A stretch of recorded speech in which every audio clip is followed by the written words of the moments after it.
الحمد لله الذي حبب إلى قلوبنا الإيمان وكره إلينا الكفر والفسوق والعصيان. أحمد حمدا كثيرا طيبا يملأ الميزان،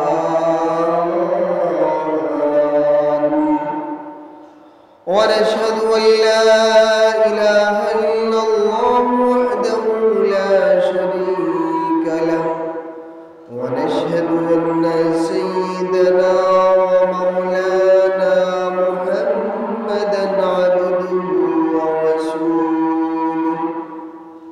أما بعد فأعوذ بالله من الشيطان الرجيم.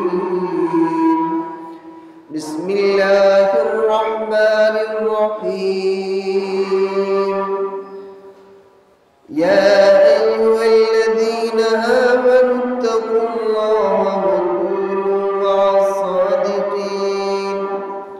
وقال تعالى: ولا تقربوا الفواحش ما ظهر منها وما بطن.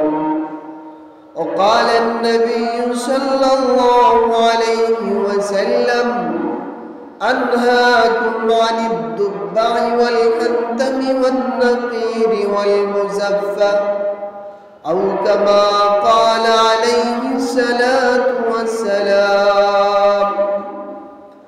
وقال النبي صلى الله عليه وسلم: أحسوا هلال شعبان لرمضان.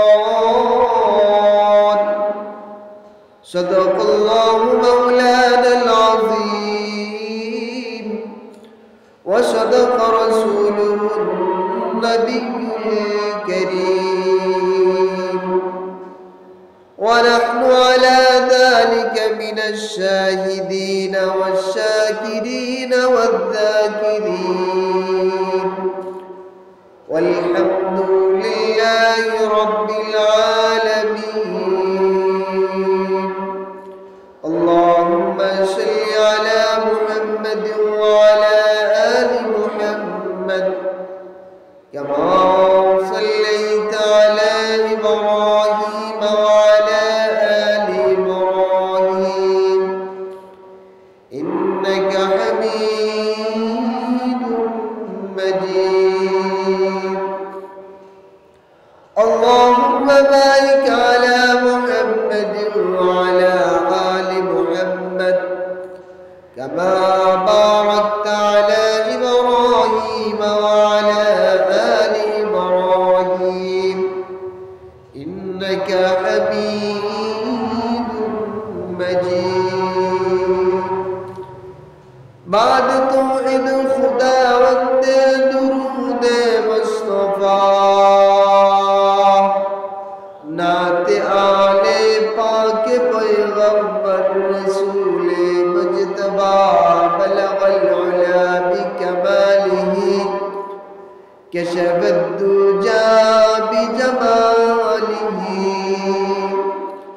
حسنت جميع خصالہ. صلوا عليه وآله. سيدنا ومولانا محمد رسول الله صلى الله تعالى عليه وسلم. الله هادري، الله ناذري، الله شاهدي، الله معي. لا إله إلا الله، لا إله إلا الله، لا إله إلا الله، لا إله إلا الله، لا إله إلا الله، لا إله إلا الله محمد رسول الله صلى الله تعالى عليه وسلم.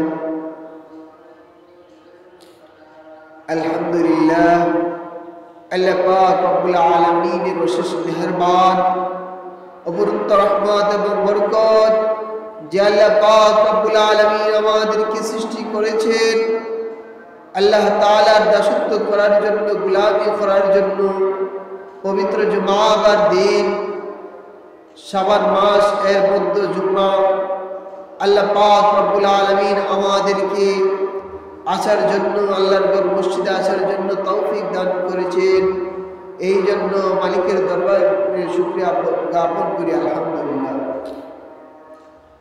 বিশ্ব মানবতার দূত, মুক্তির দূত, অন্ধকার থেকে আলোর দিশারি, আকা ইনামদার তাজদার মদিনা, সরকার দু আলম নবী মুহাম্মদ রাসূলুল্লাহ সাল্লাল্লাহু আলাইহি ওয়াসাল্লামের প্রতি অসংখ্য দরুদ এবং সালাম। আমি আপনাদের সম্মুখে মহাগ্রন্থ আল কোরআন থেকে দুইখানা আয়াত তেলাওয়াত করেছি। রাসূলুল্লাহ সাল্লাল্লাহু আলাইহি ওয়াসাল্লামের দুইখানা হাদিস পাঠ করেছি। বিষয় নির্ধারণ করেছি রমজান মাসের পূর্বে যে আল্লাহ পাক রব্বুল আলামিন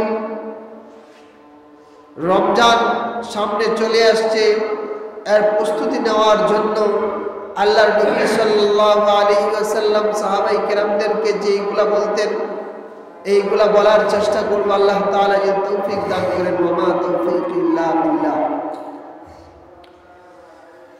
যে আল্লাহ পাক রব্বুল আলামিন সামনে রমজান মাস দিয়েছেন, রমজান আসবে ইনশাআল্লাহ।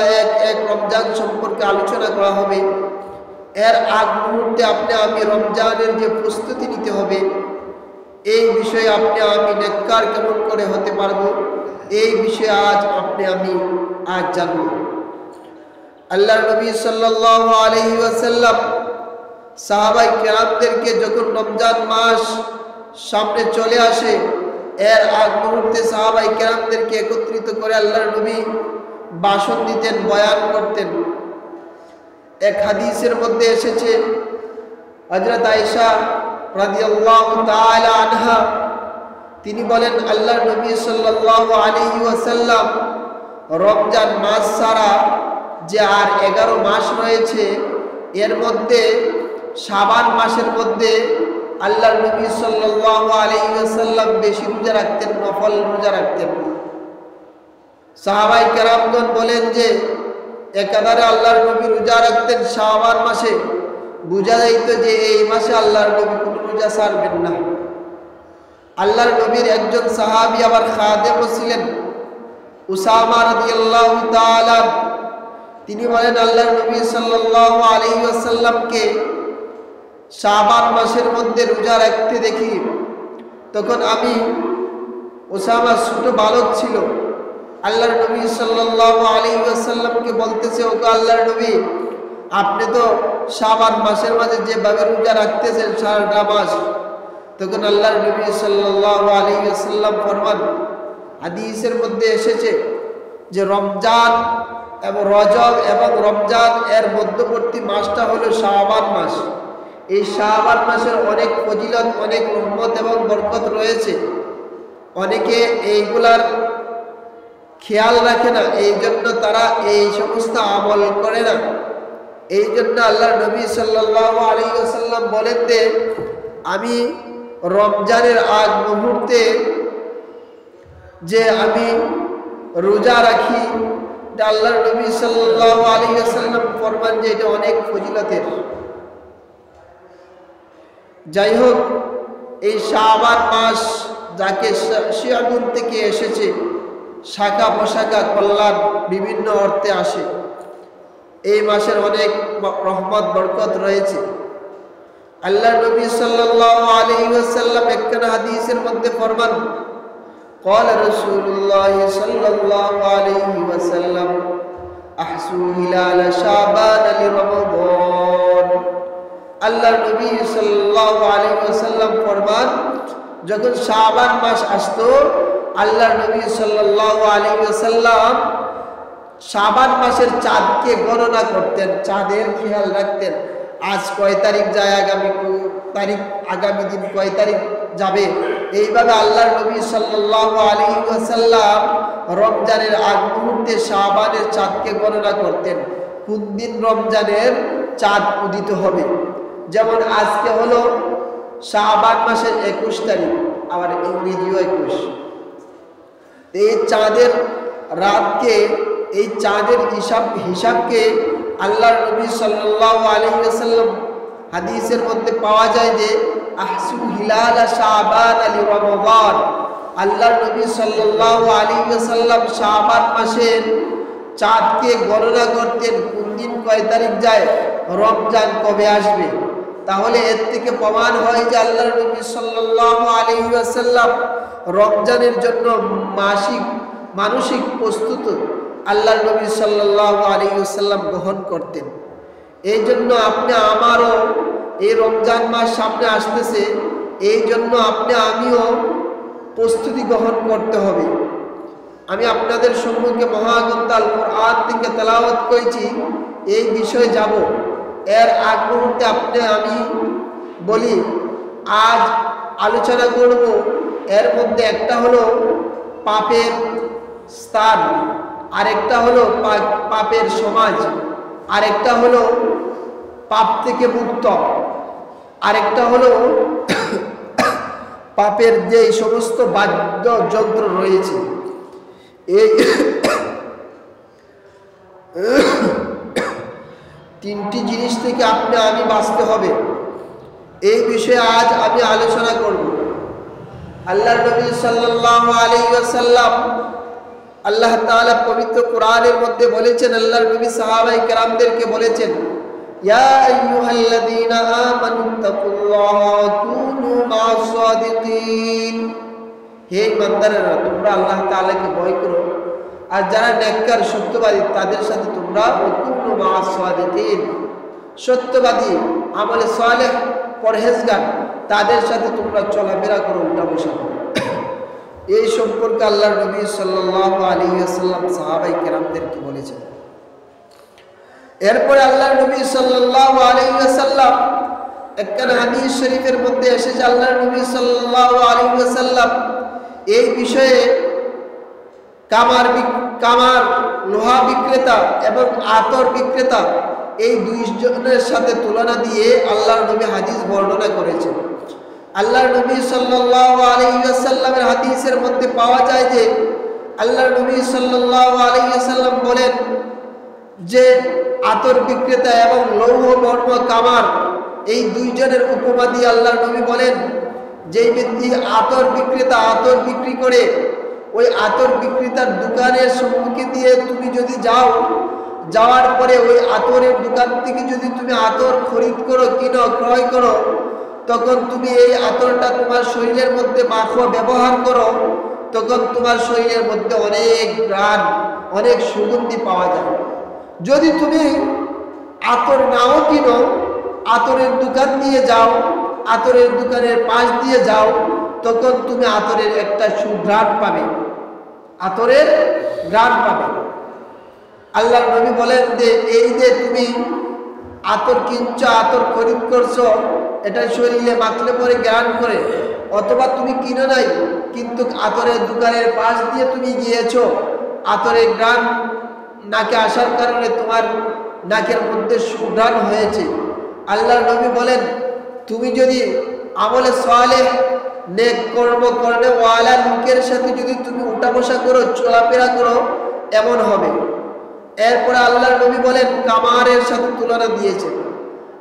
আমি কামারের দোকান দেখেছি, লোহা পিঠে যেই ব্যক্তি, লোহা পিঠে আরেকটা ভান্ডু রয়েছে যেটা দিয়ে হাওয়া দেয়, ওইটাকে বাংলা ভাষায় বলা হয় হাফরে। ওইটা দিয়ে যখন বাতাস দেওয়া হয় আগুন বাড়ে। আমি যদি লোহার কামারের দোকানের পাশ দিয়ে যাইলে পরে লোহার পিটানির আওয়াজ শোনা যায় এবং আগুন দেখা যায় এবং ছাই উড়ে উড়ে একদিক থেকে আরেক দিকে যাচ্ছে এবং একটা পুরার গন্ধ পাওয়া যায় নাকি। আল্লাহর নবী বলেন, যেই ব্যক্তি পাপ কর্ম করে ওই ব্যক্তির তুলনা হলো এমন, যেই ব্যক্তি কি করে পাপ করে, পাপী লোকের সাথে থাকে, পাপী লোকের সাথে চলাফেরা করে, ওই যেইভাবে কামারে আগুনে পুরাইলে পরে যেইভাবে গন্ধ করে, ঠিক তেমনি ভাবে পাপী লোকের সাথে তুমি চলাফেরা করলে তোমার শরীরটা এইভাবে নাপাক বন্ধ হয়ে যাবে। আল্লাহর নবী সাল্লাল্লাহু আলাইহি ওয়াসাল্লাম ফরমান, তোমরা যদি নেককার সাদেক সত্যবাদী লোকেদের সাথে উঠাবেশা করো তাহলে আতর বিক্রেতার যেইভাবে আতরের ঘ্রাণ সুঘ্রাণ পাওয়া যায় এইভাবে পাওয়া যাবে। আর যদি তুমি পাপ কর্ম করে গুনার কাজ করে এদের সাথে যদি তুমি উঠাবসা করে চলাফেরা করো তাহলে তোমার পরিণতি হবে ওই লোহা যেইভাবে পিটায় কামারের দোকানের মধ্যে ছাই বন্ধ করে এইভাবে। আল্লাহ নবী সাল্লাল্লাহু আলাইহি ওয়াসাল্লাম এই কথা বলে আরো বলেন, তোমরা যেহেতু এখানের মধ্যে বসেছ আমি আরো তোমাদের সাথে কিছু আলোচনা করি। বলে কি, আল্লাহ নবী সাল্লাল্লাহু আলাইহি ওয়াসাল্লাম এর জমানার আগে বনি ইসরাইল আগের যুগের একটি ঘটনা আল্লাহর নবী তুলেছেন যে যেই ব্যক্তি আমলে সালেহ নেক কাজ করে সত্য কর্ম করে ওই ব্যক্তিকে আল্লাহ তাআলা কেমন করে মাফ করে দেন। আর যেই ব্যক্তি পাপ কাজ করে পাপের মন্ত্র পাপের বাদ্যযন্ত্র নিয়ে পড়ে থাকে ওই ব্যক্তির তুলনা দিয়েছেন। আল্লাহর নবী বলেন, আগের যুগে বনি ইসরাইলের জমানার মধ্যে একটা ব্যক্তি ছিল খুবই পাপিষ্ট। সে মানুষ খুন করত, একাধারে 99টা খুন করেছে।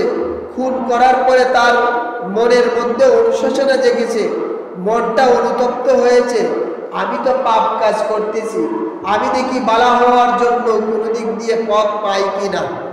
তখন ওই ব্যক্তি বনি ইসরাইলের লোকদেরকে বলল, আমি তো এই সমস্ত কাজ করেছি, আমি তো এই সমস্ত পাপ করেছি, আমাকে আল্লাহ তাআলা কি মাফ করবেন? তখন ওই বনি ইসরাইলের লোকেরা বলল, ওইতে দেখো ওই পাহাড়ের মধ্যে একজন লোক থাকে, খ্রিস্টান পাদ্রী থাকে, ওই ব্যক্তির কাছে যাও, যাইলে পরে বা তোমাকে একটা পথ সুরত দেখাই দিতে পারে। তখন ওই ব্যক্তির কাছে যাইল, খ্রিস্টান পাদ্রীর কাছে যাওয়ার পর বলতেছে যে আমি তো 99টা খুন করেছি, আমার কি মুক্তি পাওয়ার কোনো পথ আছে? তখন এই কথা শোনার পরে খ্রিস্টান পাদ্রী বলল, হায় হায়, আপনি 99টা খুন করেছেন, এখন আমার কাছে এসেছেন, আল্লাহ আপনাকে ক্ষমা করবে কিনা? না না, আপনার জন্য কোনো ক্ষমা নাই। তখন ওই ব্যক্তি পেরেশান হয়ে, ওই ব্যক্তি লজ্জিত হয়ে অনুতপ্ত হয়ে, যেহেতু আল্লাহ আমাকে ক্ষমা করবেন না, 99টা খুন করেছি, তাহলে তোমাকে আমি খুন করে ফেলি। ওই ব্যক্তিকেও কি করেছে? হত্যা করে ফেলছে। তখন 100টা হয়ে গেছে, ওইটাকে বলা হয় রাউন্ড ফিগার। 100টা খুন করে ফেলছে, করার পর এরপর অনুতপ্ত অনুশোচনা রয়েছে, আমাকে কি আল্লাহ তাআলা মাফ করবেন কিনা। যখন এইভাবে পাড়ার প্রতিবেশী সবাইকে বলতেছে যে আমাকে কি আল্লাহ তাআলা মাফ করবেন কিনা, ক্ষমা করবেন কিনা, তখন লোকেরা একটা লোকেশন দিল, একটা তথ্য দিল যে কি, তুমি তোমার এলাকার মধ্যে, তুমি তোমার গুনার এলাকার মধ্যে, তুমি তোমার গুনার সমাজের মধ্যে বসবাস করবা না। বলে কি, ওই যে আরেকটা এলাকা রয়েছে, ওই এলাকার মধ্যে যাও, ওই এলাকার লোকরা আমলে সালেহ নেক আমল করে, ওই এলাকার লোকেরা কি করে? নেককার পরহেজগার। ওই এলাকার মধ্যে যাও, যাইলে পরে হয়তো বা তুমি বালা হইতে পারো। তখন ওই ব্যক্তি তার মনের মধ্যে অনুশোচনা জেগেছে যে আমি বালা হতে চাই। তখন ওই ব্যক্তি হাঁটতে হাঁটতে যখন যাইতেছে, যাওয়ার প্রতিমধ্যে আল্লাহর হুকুমে মালাকুল মউত চলে এসেছে।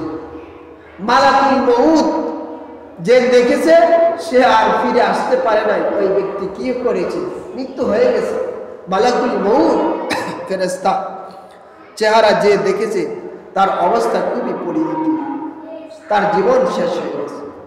যখন ওই ব্যক্তি মালাকুল মউত দেখলো যে আমার কাছে তো মালাকুল মউত চলে এসেছেন, আমার তো আর কোনো পথ নাই, আমার তো এখন মৃত্যু হয়ে যাবে, কিন্তু আমি তো অনুশোচনা করেছিলাম, আমি তো অনুতপ্ত হয়েছিলাম যেন আমি ভালো হই, কিন্তু আমার তো ভালো হওয়ার আর কোনো পথ দেখতেছি না, এখন কেমন করে হবে? তখন ওই ব্যক্তির অবস্থা তো মরণাপন্ন। তখন ওই ব্যক্তি মাটির মধ্যে লুটে পড়ে গেছে, মরার অতিক্রম হয়ে যাবে। তখন ওই ব্যক্তি কিতাবের মধ্যে এসেছে, ওই ব্যক্তি বাঁচার জন্য হাত দিয়ে পা দিয়ে ভর দিয়ে নেককার এলাকা যেটা, ওইটার দিকে অগ্রসর হইতেছে। ওইটাকে বলা হয় হামাগুড়ি। হামাগুড়ি দিয়ে ওই ব্যক্তিটা অগ্রসর হতে যাচ্ছে। এর প্রতিমধ্যে আজরাইল তার কি করেছে, জান কবজ করে নিয়েছে। নিয়ে যাওয়ার পর ওই ব্যক্তি তো মৃত্যু হয়ে গেল। একটা কথা জানে রাখেন, মানুষ হয়তো পাপিষ্ট হয়, হয়তো নেককার হয়। পাপিষ্টদের জানকে, পাপিষ্টদের রুহুকে বদকার যেই সমস্ত ফেরেশতাদেরকে আল্লাহ তাআলা নিয়োজিত করে রেখেছেন বদকারের জান নেওয়ার জন্য, ওই সমস্ত ফেরেশতারা পাপিষ্টদের জানকে নিয়ে যান। আর যারা নেককার, ওই নেককার লোকের জানকে, ওই নেককার লোকের রুহুকে নেওয়ার জন্য নেককার নিয়োজিত ফেরেশতা রয়েছে, তারা নিয়ে যায়। এখন এখানের মধ্যে তো ওই ব্যক্তি পাপিষ্ট, আবার বালা হওয়ার জন্য অনুশোচনা করেছিল। এখন তো কোন ফেরেশতা নেবে? কি ওই পাপিষ্টদের ফেরেশতা নেবেন নাকি নেককারদের ফেরেশতা নেবেন? এখন তো হয়ে গেল ফেরেশতাদের মধ্যে এক ঝগড়া। হ্যাঁ, যে এরা বলতেছে ওই ব্যক্তি পাপিষ্ট, আমরা পাপিষ্টদের যেভাবে রুহু নিয়ে যাই আমরা নিয়ে যাব। আর ওরা বলতেছে না, সেই ব্যক্তি নেককার হওয়ার জন্য তামান্না করেছে, সেই ব্যক্তি নেককার হওয়ার জন্য ইরাদা করেছে, সেই ব্যক্তি নেককার হওয়ার জন্য নিয়ত করেছে, আমরা ওর জান নিয়ে যাব। তখন ফেরেশতাদের মধ্যে একটা কথা কাটাকাটি হয়ে গেল।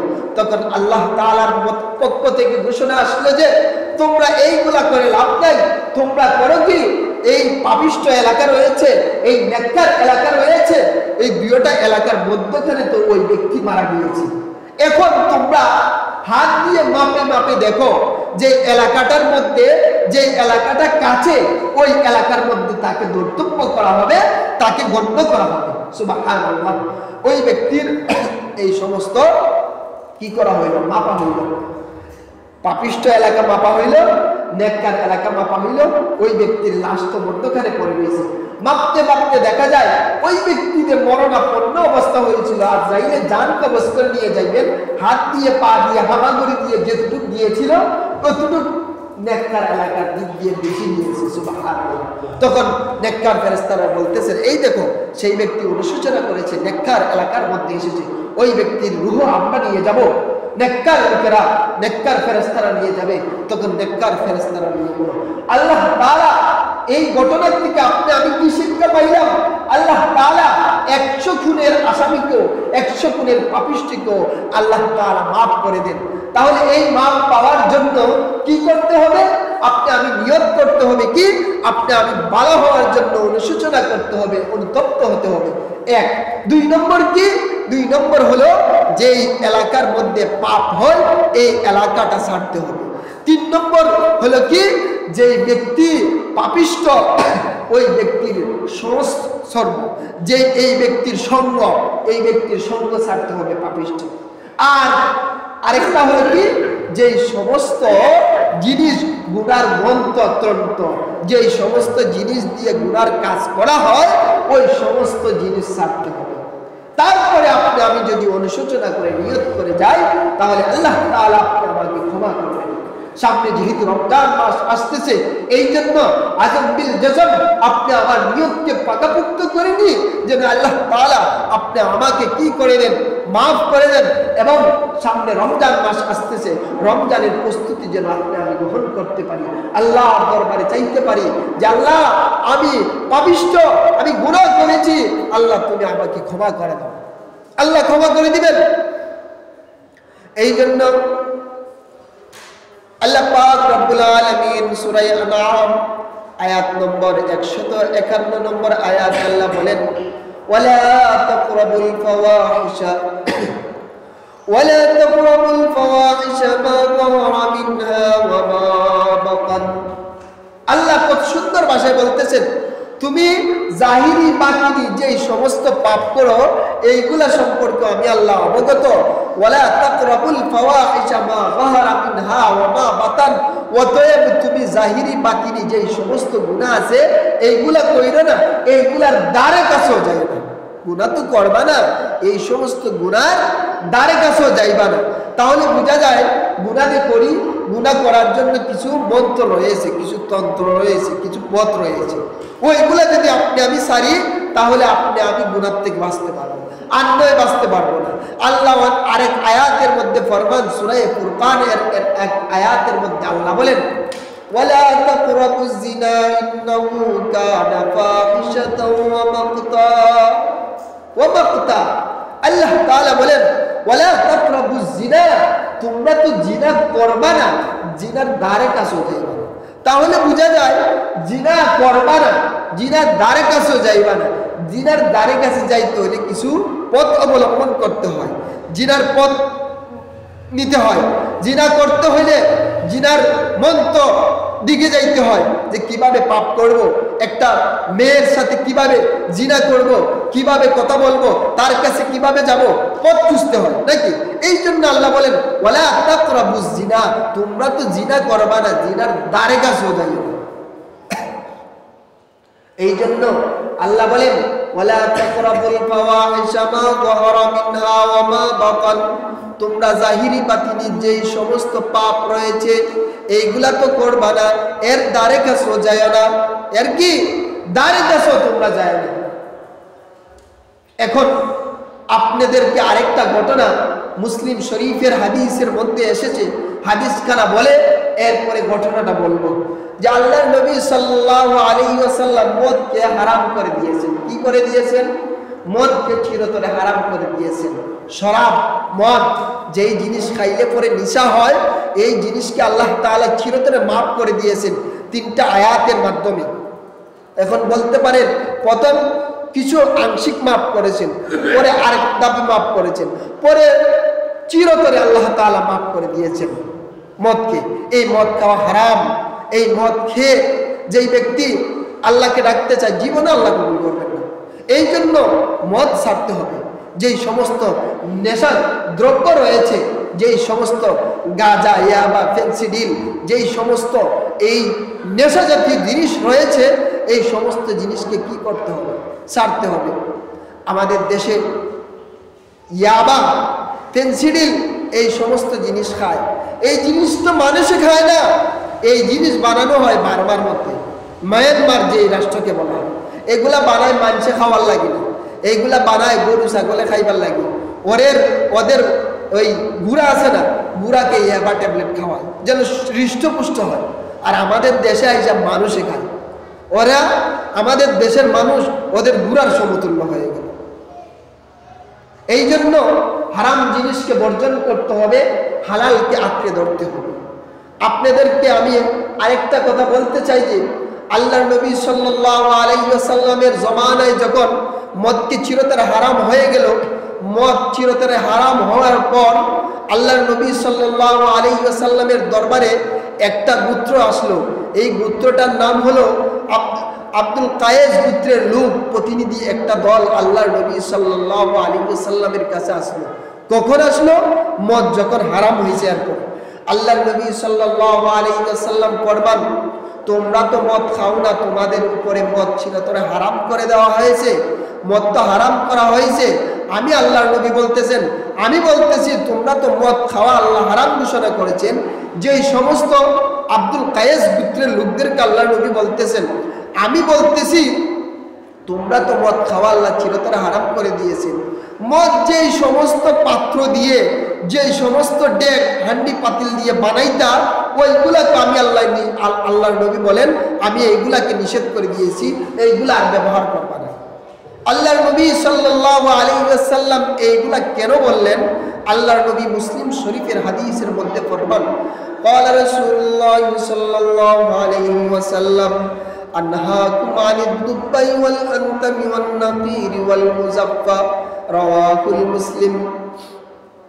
মুসলিম শরীফের হাদিসের মধ্যে আল্লাহর নবী সাল্লাল্লাহু আলাইহি ওয়াসাল্লাম ফরমান, আনহাকুম, আল্লাহর নবী ফরমান আমি নিষেধ করে দিয়েছি, আনহাকুম আনিদ দুব্বাই ওয়াল হান্তাম ওয়ান নাকির ওয়াল মুজাফফা। দুব্বা, হান্তাম, নাকির, মুজাফফা চারটা পাত্রের নাম। এটা আরবি, এটা বাংলা বোঝানোর জন্য আপনাদেরকে আমি বুঝাই। আমাদের সমাজের মধ্যে আমরা ভাত খাই, তরকারি খাই, এগুলা পাক করা হয় না। একটা কড়ার মধ্যে রান্না হয়, আর একটা ডেগের মধ্যে রান্না হয়, আর একটা আপনার এই বাতের ডেগের মধ্যে রান্না হয়, আরো বিভিন্ন ডেগ রয়েছে না, রাইস কুকারের মধ্যে রান্না হয়, প্রেসার কুকারের মধ্যে রান্না হয়, বিভিন্ন নাম রয়েছে পাত্র। আমাদের পরিবারে যেগুলা রান্না হয়, আল্লাহর নবীর জমানার মধ্যে যেই সময় ওই মদ বানাইতো, এই মদের পাত্র আসলো, মদের বাটি, মদের লোটা, যাই বলেন, এইগুলা ছিল। ওইগুলার একটা নাম ছিল আনহাকুম আনিত দুব্বা দুব্বা ওয়াল হান্তাম ওয়ান নাকির ওয়াল মুজাফফা, চারটা। আল্লাহ নবী বলেন তোমাদের উপরে তো মদকে চিরতরে হারাম করা হয়েছে, যেইগুলা দিয়ে মদ বানাইতায় এইগুলা পর্যন্ত আল্লাহর নবী নিষেধ করে দিয়েছেন, এইগুলা তোমরা কি করবা না, ব্যবহার করবা না। কারণ কি? কারণটা কি? এই জন্য কারণ হলো এই, যখন মদ বানাইছে, মদ চিরতরে হারাম ঘোষণা করা হয়েছে, মদ আর খাইবা না। এখন মদ যে সমস্ত পাত্র দিয়ে বানাইতো, এইগুলাকে কেন নিষেধ করেছেন? এই জন্য নিষেধ করেছেন, যখন এই চারটা পাত্রর কথা বললাম, এই যে চারটা ড্যাগ এইগুলার কথা বললাম, এইগুলা দিয়ে যখন তরকারি পাকাইবো, গুস্ত পাকাইবো, জব পাকাইবো, রান্না করব, তখন স্মরণ হয়ে যাবে যে এই গত কয়েকদিন আগে এটাতে মদ বানাইছি, এটার মধ্যে শরাব বানাইছি, এটার মধ্যে এটা বানাইছি। পাত্রটা দেখলে স্মরণ হয়ে যাবে। এই জন্য আল্লাহর নবী নিষেধ করে দিয়েছেন, তোমাদের উপরে তো মদটাকে হারাম করে দেওয়া হয়েছে, যে সমস্ত পাত্র দিয়ে বানাইতে এইটাও নিষেধ করলাম, এটাও তোমরা ব্যবহার করবে না। যদি করো তাহলে তোমাদের স্মরণ হবে গত কয়েকদিন আগে এটা দেখাইতাম, এটা বানাইয়া। এই জন্য আল্লাহর নবী নিষেধ করে দিয়েছেন। এই জন্য বলতে চাই, আল্লাহ তাআলা আপনি আমাকে সৃষ্টি করেছেন, এর থেকে আপনি আমি কি বুঝলাম? আপনি আমি এর থেকে সারাংশ হিসাবে বুঝলাম, আপনি আমি যেই সমস্ত পাপাচার রয়েছে, যেই সমস্ত সমাজের মধ্যে পাপ রয়েছে, যেই সমস্ত মানুষের মধ্যে পাপ রয়েছে, যেই সমস্ত জন্তুর মধ্যে পাপ রয়েছে, এইগুলা থেকে আপনি আমি বাইরে হয়ে আসতে হবে। যদি না আসি তাহলে আপনি আমার পাপ মোচন হবে না, আপনি আমি পাপ থেকে বাইরে হতে পারবো না। এই জন্য আল্লাহ বলেন কুনু মা'আস সাদিকিন, তোমরা নেককার লোকেদের সাথে উঠা বসা করো, চলাফেরা করো। বদগারের সাথে তোমরা চলাফেরা করবা না, বদ সমাজের মধ্যে চলাফেরা করবা না। তোমরা যেই সমস্ত বিসি, সিডি, ভিডিও, টেলিভিশন, আরো ব্লু ফিল্ম, আরো সমস্ত জিনিস রয়েছে, যেইগুলা অশ্লীলতা রয়েছে, এইগুলাকে তোমরা ছেড়ে দাও। এইগুলা যদি না ছাড়ো তাহলে তোমরা কখনো পাপ থেকে মুক্তি পাইবা না, কখনো তোমরা পাপ থেকে পথ বাঁচাইতে পারবে না। তাহলে এর থেকে আপনি আমি এই যে আলোচনা করলাম, এই যে বনু কায়েস গোত্রের লোকের ঘটনা বললাম, এর থেকে আল্লাহর নবী মদকে চিরতরে হারাম করেছেন এবং পাত্রগুলাকে হারাম করে দিয়েছেন। এর মাধ্যমে আপনি আমি কি বুঝলাম? যে আল্লাহ তাআলা আপনি আমাকে সৃষ্টি করেছেন, এর থেকে তিনটে জিনিস পাইলাম, যে কি নেককার লোকেদের সাথে উঠা বসা করতে হবে, চলাফেরা করতে হবে। 2 নম্বর কি? সমাজ নেককার সমাজের মধ্যে চলাফেরা করতে হবে। ওই যে ঘটনা একটা বললাম না, 100টা খুন করেছে। আর 3 নম্বর হলো কি? যেই সমস্ত জিনিস দিয়ে গুনাহ হয়, বাদ্যযন্ত্র রয়েছে, এই সমস্ত জিনিস ঘর থেকে বের করে দিতে হবে। আল্লাহর নবী রমজানের আগে সাহাবায়ে কেরামদেরকে এই সমস্ত আলোচনা শোনাইতেন, বলতেন সামনে রমজান মাস আসতেছে, যেই সমস্ত জিনিস দিয়ে, যেই সমস্ত টেলিভিশন দিয়ে, ব্লু ফিল্ম দিয়ে, টিকটক করো, এই গুনার বাদ্যযন্ত্র রয়েছে, এই সমস্ত জিনিস থেকে তুমি কি করো? বাইর হয়ে আসো। এই সমস্ত জিনিসকে তুমি বাইর করে দাও। আবার কিছু কিছু লোক পথ বাইর করে, এর মধ্যে কিছু ফায়দা আছে। আরে ফায়দার থেকে পাপ বেশি, যেটা পাপ বেশি হয় ওটা থেকে আপনি আমি বাঁচতে হবে। এই জন্য সামনে রমজান মাস আসতেছে, মেরে ভাই, দোস্ত, বুজুর্গ, সামনে রমজান মাস আসতেছে। রমজানের পাকাপুক্ত জজম করে নিয়ত করে আপনি আমি পাকাপুক্ত নিয়ত করে নিই, যেন সামনে রমজান মাসটা আসতেছে। সিজন কিসের সিজন? সোয়াব কামাই করার সিজন। রমজান মাস হলো সোয়াব কামাই করার সিজন। ব্যবসায়িকেরও একটা সিজন রয়েছে, আর রমজান মাস হলো মানুষের সোয়াব কামাই করার সিজন। ইনশাআল্লাহ আল্লাহ পাক রব্বুল আলামিন যদি আপনি আমাদেরকে বাঁচান, একাধারে এক এক করে রমজানের আলোচনা হবে। আর শুধু খালি আপনি আমি কি জানলাম? পাপ থেকে বাঁচান একটা পথ।